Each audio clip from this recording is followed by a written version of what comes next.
Todd here from Isofit Strength Zone Nolan Hill.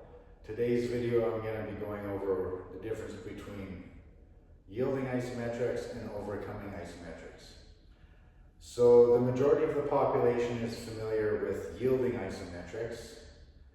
So that would be like a plank hold, a wall squat. So I'll demo some of those. So a push-up hold, like either you're down like this or a full plank and you're just holding for time, that's yielding. So a yielding isometrics, gravity affects yielding isometrics. You can also add weights to yielding isometrics. For example, without weights, a wall squat for time. I could be holding dumbbells or other such weights in my hands, and it's still yielding, and it's still gravity that's affecting. So that's yielding to gravity. Overcoming, on the other hand, is not affected by gravity. In other words, you could do overcoming isometrics in outer space.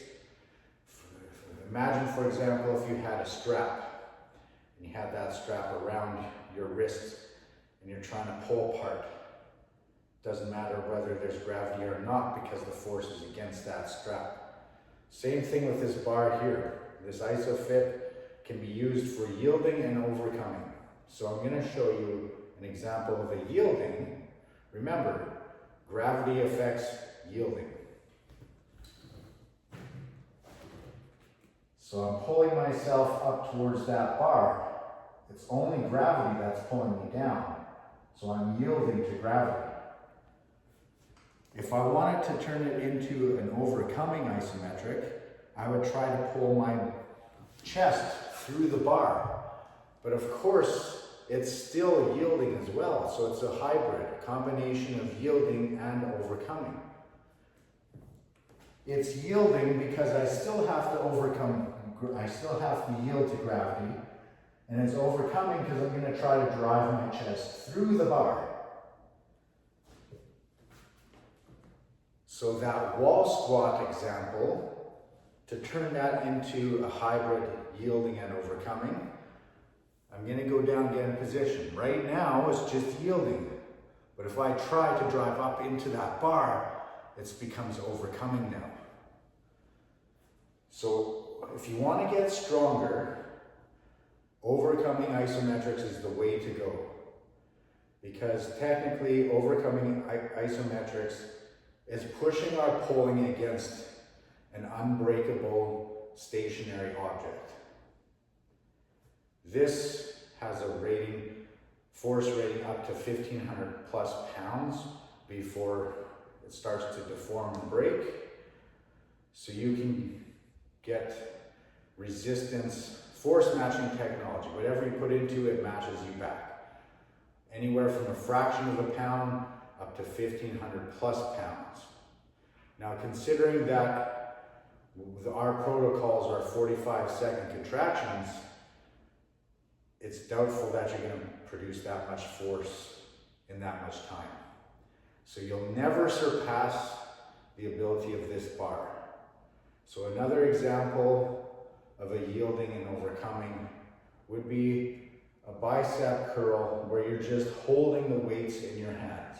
That's yielding. So whether that's a barbell, a dumbbell, kettlebell, big bottle of water, like a big jug of water, whatever it happens to be, it's yielding because as long as you can hold that weight, that weight is not heavier than you can handle. So it's yielding because it's trying to pull you down, but you're able to hold it. If the weight was too heavy for you to hold, now you're not doing a yielding isometrics. You can't even hold it. So if the weight is heavier than you can hold, or if the bar is stationary and you're still trying to lift that bar, that's overcoming.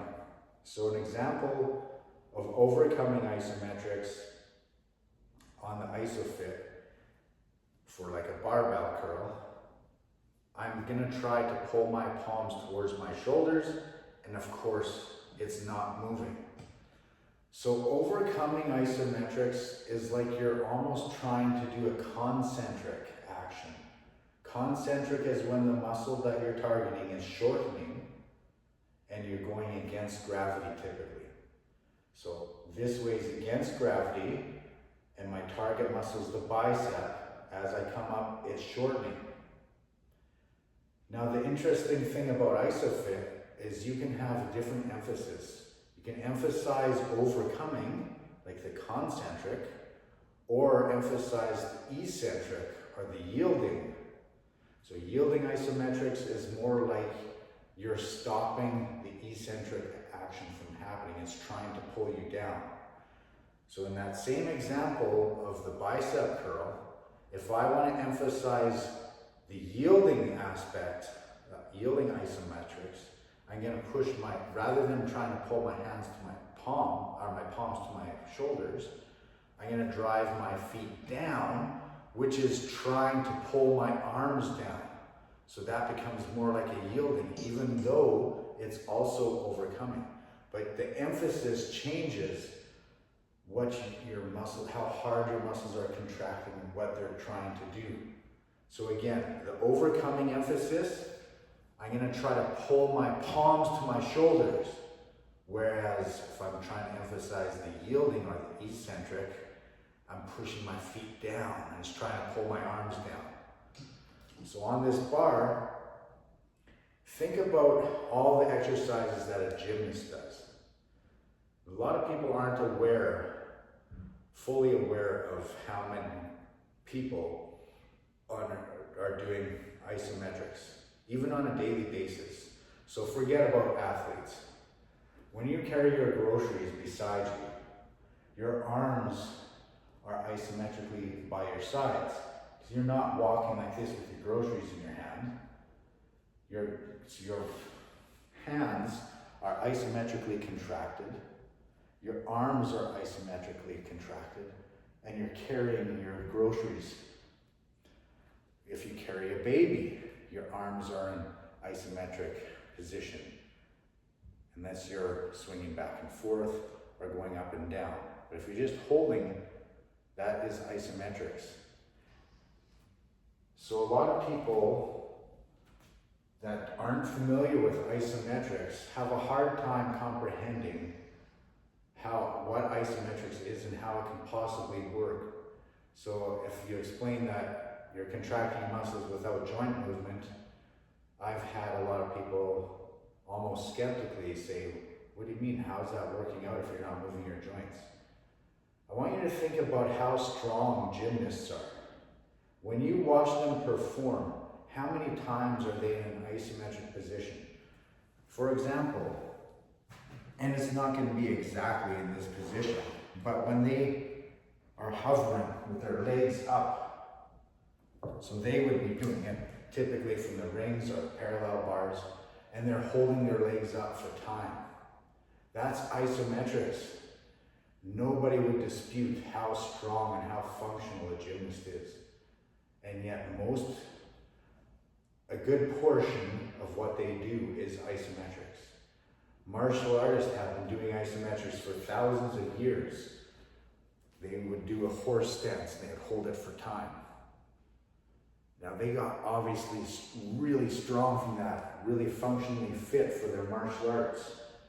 Yoga, there's a bunch of different positions where they're holding for time. So the reason why you get tired when you're doing this is because it's an isometric contraction. You know when you do it, you can feel it. So the best thing I can say to you is if you still don't understand it or if it still doesn't make sense to you, we offer free classes. Come and try a class with no obligations, no pressure sales. If you don't like it, thanks for trying it. I'm not going to call you. We're not going to email you. And if you do like it, of course you can sign up. But come at least try it. So it would be great if more people would try something before they have an opinion about it. Because an opinion without experience is basically pretending you know something that you don't. So give it a try at least. Thank you.